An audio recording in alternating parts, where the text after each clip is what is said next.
El Poder Judicial ha dicho al Ministerio Público que debe concluir la investigación que se le había iniciado a la presidenta Dina Boluarte por presuntamente desactivar el equipo de policías que colaboraba con el grupo de fiscales que luchan contra la corrupción en el poder. ¿Qué ha pasado en este interín? ¿Responsabilidad de quién?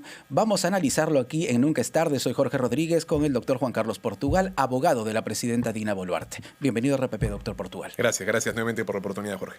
Ustedes presentan un recurso, es cierto, de control de plazo, ¿correcto? Sin embargo, aquí habría que aclarar que una discrepancia entre dos fiscales, Juan Carlos Villena y Pablo Sánchez, es lo que ha, de una u otra manera, generado esta decisión del Poder Judicial. O sea, Montesquieu decía que la muerte debe ser como la ley, sin excepciones. Así sea Rodríguez, sea Boluarte o sea Portugal, los derechos humanos y la ley no tienen rostro. No son selectivos, los destinatarios son exactamente los mismos. Y como consecuencia de esa coherencia es que nosotros planteamos un control de plazo porque consideramos que el Ministerio Público había extemporáneamente ampliado su investigación. Te lo explico de manera breve. El Ministerio Público inicia la investigación con 60 días. Correcto. El Poder Judicial le dice, es posible que puedas ampliar hasta 8 meses si es que solicitas la ampliación dentro del plazo de los 60 días, en el día 59 o en el día 60, hasta las 11:59 de la noche con 59 segundos. Pero dentro el Ministerio del plazo. Dentro del plazo inicial. Fiscalía lo hace 15 días después. Y no por causa nuestra, no por una defensa obstruccionista, que al contrario ha sido absolutamente colaborativa, sino por responsabilidad, y hay que colocarle ese título porque hay que sincerar la resolución. El juez Checle ya ha castigado la negligencia del Ministerio Público. Este cierre de la investigación es responsabilidad de dos fiscales que se empelotaron, permítame esa expresión deportiva, se jugaron un ping-pong, se pasaron la pelota de cancha a cancha, generaron un lío institucional y decidieron no investigar cuando son los responsables en hacerlo. Entonces, cuando decidieron investigar, el plazo había vencido. Lo ampliaron 15 días después. Inmediatamente activamos el control de plazo y efectivamente el juez Checle ya ha determinado que la negligencia, los líos institucionales o las responsabilidades internas en la estructura fiscal no pueden ser responsabilidad de la investigada. ¿Es un jalón de orejas? Se apellide como se apellide. ¿Es un jalón de orejas del Poder Judicial al Ministerio Público? El juez utilizó su principal baluarte, no Boluarte, que es la ley. Correcto. Para ubicarnos, estamos hablando de dos fiscales, Juan Carlos Villena y Pablo Sánchez, que de una u otra manera se enviaron el caso hasta que uno de ellos salió de vacaciones. Cuando regresó, quiso ampliar el plazo de investigación, pero ya no se podía, pues, porque estaba fuera de plazo. Así es la cosa. Juan Carlos Villena considera que haberlo llamado como una amenaza por parte de la defensa, dice él, de la exdefensa de la presidenta, constituía una exclusión del caso. Se inhibe y pasa el caso a Pablo Sánchez Velarde. Pablo Sánchez dice, oye, esto no es una razón para inhibirte, no estás sosteniendo una argumentación seria de por qué debes hacer eso, así que rechazo tu inhibición. Regresa nuevamente, segundo ping-pong, y Juan Carlos Villena dice, no has expresado las razones de mi rechazo. Además, no existe el concepto rechazo. Te devuelvo el caso. Pablo Sánchez dice, bueno, como sé tu posición renuente, comunico a la Junta de Fiscales Supremos para que decida quién es competente. Y la Junta de Fiscales Supremos decide jalar en las orejas y le dice a ambos, principalmente a él que había enviado la solicitud, no somos competentes para estos casos. Revisa la ley. La Junta de Fiscales Supremos no tiene estas tareas competenciales para definir quién está a cargo de cada caso, así que te devuelvo el caso. Regrese a vacaciones y Pablo Sánchez asume competencia sobre el mismo. Ya, fuera del plazo. Amplía la investigación y esta es su consecuencia. Bueno, es increíble realmente lo que sucede a veces en el Ministerio Público, hasta en el Poder Judicial. Pero es que hay que decirlo, porque siempre se ha dinizado la judicatura en el Perú. Pero hay que sincerar y hay que contar esos capítulos que a veces no queremos escuchar o oír. Correcto. Ahora, ¿este caso va a quedar archivado, doctor Portugal? ¿Cuál es la decisión final? Porque ordenar concluir la investigación significa ordenar su archivamiento. No. Que esperemos sea la consecuencia por coherencia institucional de la orfandad probatoria que hay en el caso, desde mi perspectiva como abogado.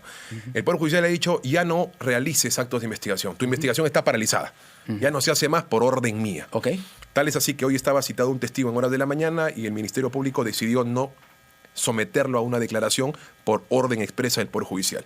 Lo que el Ministerio Público tiene que hacer es o archivar el caso que corresponde en nuestra perspectiva o denunciar constitucionalmente al Congreso de la República. ¿Por qué consideramos que es el primer escenario? Porque si el propio Ministerio Público está solicitando 8 meses de investigación es porque el caso no está cerrado. El caso no está maduro probatoriamente, no está construido sobre sus premisas fácticas y probatorias. Luego, por consecuencia, si necesito un plazo que ya no lo tengo, con lo que tengo que pronunciarme, y lo que tengo no es absolutamente nada. Por tanto, debería, por coherencia, el Ministerio Público archivar el caso. Recordemos que el Ministerio Público no solamente investiga y acusa, sino hay que recordarle ese principio de objetividad e independencia que tiene, que es, cuando no hay nada, archiva. Fiat justitia et perea mundus, que se haga justicia, aunque el mundo se venga abajo. Sin embargo, nunca va a quedar claro, doctor Portugal, si la presidenta Dina Boluarte realmente ordenó desactivar este equipo policial. Y es lo que todos queríamos saber. Y nosotros también, tal es así que la presidenta, cuando fue citada inmediatamente, acudió. No hizo uso de su derecho constitucional a guardar silencio, sino se sometió a más de las 50 preguntas ante el Ministerio Público en la primera ocasión, sin postergar, sin que la Fiscalía vaya a Palacio. Fue Palacio quien fue a la Fiscalía. Pero no dijo mucho. Por supuesto, dijo muchísimas cosas interesantes. Walter Ortiz, que es el otro co-investigado en ese caso, señaló que la Ex-ministro del Interior. Efectivamente, que la decisión de desactivación es exclusivamente suya, que fue una resolución ministerial sobre la base de un informe técnico y un informe legal cuyos testigos han ido y han justificado por qué se dio esa desactivación. Y determinó también que cuando se crea, este equipo se creó sin un informe técnico, como establece la norma, y sin un informe legal. Nadie puede crear un equipo policial, independientemente a quien investigue o a quien apoye en la investigación, con un presupuesto bastante millonario, a sus anchas, a discreción, de manera ilegal. Y los que justificaron esto señalaron que fueron autónomos en la decisión y que por tanto estaba absolutamente bien decidida esa desactivación. Sin embargo, a esto tendríamos que sumarle también los audios que han ido saliendo, doctor Portugal, del mismo actual ministro del Interior, el señor Santibáñez, ¿no? Estos audios señalarían un camino que siguió Santibáñez a raíz de conversaciones con la misma presidenta Dina Boluarte. Lo ha dicho él. Sí, por supuesto. Yo he establecido varias hipótesis. ¿Cuáles son? Descartarlas sucesiva y correlativamente. Primero, que efectivamente sea la voz de Santibáñez. Y eso tiene que someterse no a una conversación entre nosotros, sino a una pericia fonética. Correcto. ¿No? El tipo de prueba determina el tipo de hecho. Si es que se determina o no la autenticidad de su voz, no eres tú ni yo, es la pericia fonética a cargo del fiscal. Y a la fecha no se ha hecho. 2, que en efecto exista una continuidad de esas afirmaciones y no se haya editado. 3, que es altamente probable de que el ministro haya querido tener ínfulas de superioridad y haya utilizado un nombre para justificar su decisión, que es también una alternativa. Entonces, las alternativas están.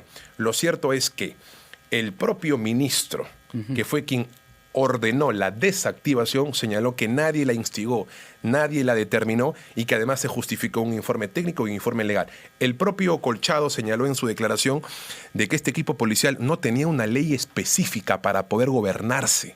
Es absolutamente terrible, porque el equipo policial estaba navegando sin agua. Se lanzó a la piscina sin agua. No tenía una ley específica. Utilizó la ley general, la ley orgánica de la Policía Nacional y la Constitución Política.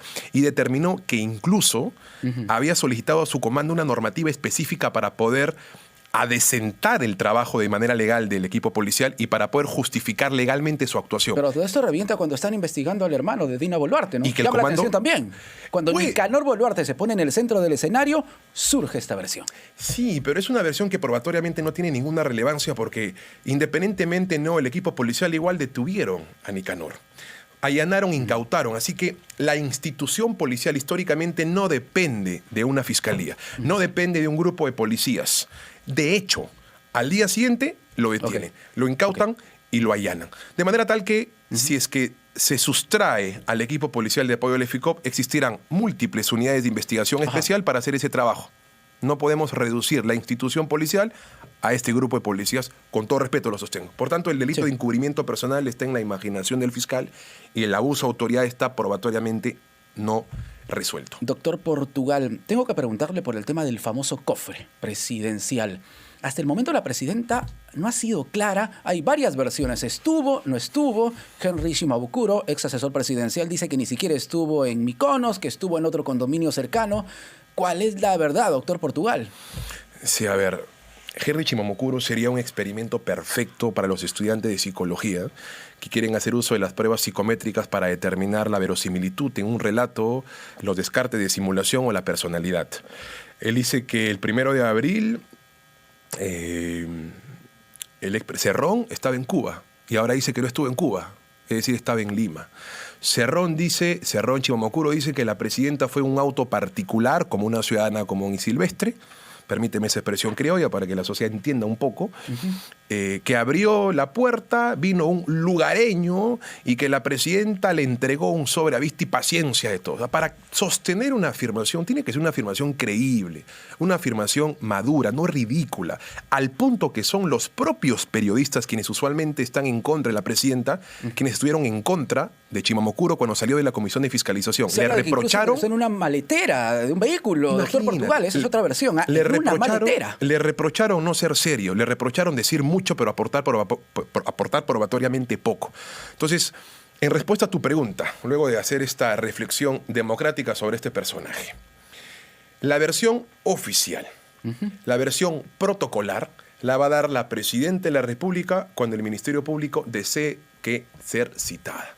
Hasta el momento, aunque te parezca sorprendente, se dice mucho de la protagonista principal en esta novela, pero el capítulo final lo dará la protagonista principal, que es la Presidenta de la República, que hasta el momento no ha sido invitada a este cortometraje. ¿Sabe qué es lo peor, doctor Portugal? Que usted habla de la protagonista, pero tenemos coprotagonistas muy importantes. Y es un tema importante. Gustavo Adriancén, por ejemplo. Es un tema absolutamente importante. Y también Hinojosa, Freddy Hinojosa, el vocero presidencial. Cada uno de los coprotagonistas tiene una versión distinta. Y eso preocupa también. ¿Deberían ellos también ser citados, por ejemplo, para usted?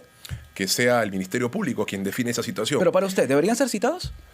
Es una alternativa probable para poder, como empresario, si te respondo como ciudadano ayacuchano que respeta los valores, te respondo como docente que respeta las instituciones y como abogado de la presidenta, hay que empezar a darle importancia al camino constitucional de la investigación para llegar a la verdad. Doctor y Portugal, que sea la investigación a través del relato de la presidenta y la prueba de la presidenta quien demuestre eso. Aclárame un punto. El Ministerio Público entonces no ha citado todavía a la presidenta Dina Boluarte por el caso Cofre. Se dice mucho, pero se sabe poco.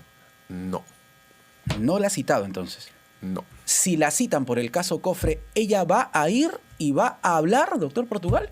¿O se va nuevamente a resguardar en el silencio? Nunca hizo eso. Esa es una fábula, con todo cariño, creada por la prensa irresponsable que no sincera su Pero es que ella no habla, pues, doctor Portugal, no habla con la prensa. Desde una perspectiva política, quizás, aunque ya está de alguna y progresivamente haciéndolo. Pero yo te hablo de una perspectiva estrictamente legal. Es una fábula porque no se ha corroborado la autenticidad de esa información. En el caso denominado a Rolex, habló por 5 horas. ¿Dónde está el silencio? En el caso de la supuesta desactivación, en donde ya asumo formalmente la defensa de apoyo al EFICOP, declaró por cerca de 3 horas. ¿Dónde está el silencio? En el caso Jaliguarma 1, nunca nos citaron. Pedimos que nos citen. Habló cerca de 2 horas. ¿Dónde está el silencio? En el caso de la supuesta reunión promovida por Benavides o por Jaime Villanueva a Costa Este, con la Presidenta de la República, nos citaron y fuimos a declarar cerca de 2 horas y 30 minutos. ¿Dónde está el silencio? La fábula del silencio es eso, una fábula. ¿Y por qué la presidenta Dina Boluarte no le explica al país? Usted dice que va a ir a explicarle al Ministerio Público, ¿correcto? Pero ¿qué le cuesta explicarle al país qué pasó realmente en el condominio Mykonos? Si es que llegó, no llegó, ¿no cree que con eso se aclararía todo? Lo que le cuesta una responsabilidad ante la ley. El Ministerio Público y el Código Procesal Penal principalmente establecen que la investigación es reservada, pero además la investigación es secreta. Y la Presidenta de la República, además de ser presidente, es ciudadana que respeta la Constitución, que respeta su normativa y como abogada que es, sabe perfectamente que la investigación es secreta y reservada. Por tanto, la Presidenta de la República seguramente brindará alguna conferencia como la que ya en tiempos actuales lo suele hacer cuando la información sea ingresada al Ministerio Público. ¿Esa conferencia en la que anotaba los nombres de los periodistas? Sí, para identificar quién es la persona que le está preguntando. Y me parece que además fue una dinámica interesante porque no fue vertical, fue horizontal. Los invitó y formaron parte de la Casa de Palacio y ahí absolvió sus preguntas. Entonces, en respuesta a esta, la tesis, con todo respeto, absurda de su ausencia es eso, una fábula. La presidenta, cuando tengan la decencia de llamarla a declarar, tengan por ten por seguro que como al menos ocurre en mi defensa, Ok. asistiremos. Para finalizar, doctor Portugal, ¿sigue usted reuniéndose con la presidenta los días viernes, que tenemos entendido es allí donde conversaban o cuándo conversaban? Tienes una muy buena fuente. A veces los viernes, ayer estuve con la presidenta en Palacio cerca de 2 horas, luego de su reunión con altas autoridades. El día martes me veré nuevamente con la presidenta. No tengo un horario definido. Usualmente son los días viernes en donde despachamos porque la presidenta es bastante responsable y preocupada por sus casos. Y por supuesto yo también, porque tener a la presidenta unas horas en el estudio constituye horas de lujo para poder exprimir la información y sostener una estrategia sobre sus casos. ¿Y cómo observa ella toda esta situación? El pedido de vacancia, por ejemplo, que corre en su contra, esa situación política que sigue apretándola de una u otra manera. Y seguramente la apretarán, porque la presidenta de la República ha tenido la valentía, pese a un país difícil con el que tenemos, de afrontar la gobernabilidad. Y estoy absolutamente seguro que el foro político, y esto es el Congreso de la República, es lo suficientemente reflexivo en clave constitucional y en clave de estabilidad democrática para poder neutralizar estos ataques que sistémica y permanentemente van hacia la presidenta. ¿Ella cree que entonces el pedido de vacancia no va a pasar? No va a pasar por 2 razones. Porque es una presidenta que come, que camina y duerme con dignidad. Y principalmente porque confía que en las instituciones democráticas van a tener una reflexión sincera de transparentar su voluntad y democratizar la estabilidad de este país. Nadie quiere estar votando cada 30 días, cada 40 días. Nadie quiere alejar las inversiones. Queremos un país en donde actualmente habita mucho odio. Tenemos que incorporarle dosis a esa dosis de pasión, dosis de paz y dosis de razón, que es finalmente lo que todos queremos, independientemente del contexto de APEC o no. Perfecto. Gracias, doctor Portugal. Con mucho gusto. Juan Carlos Portugal.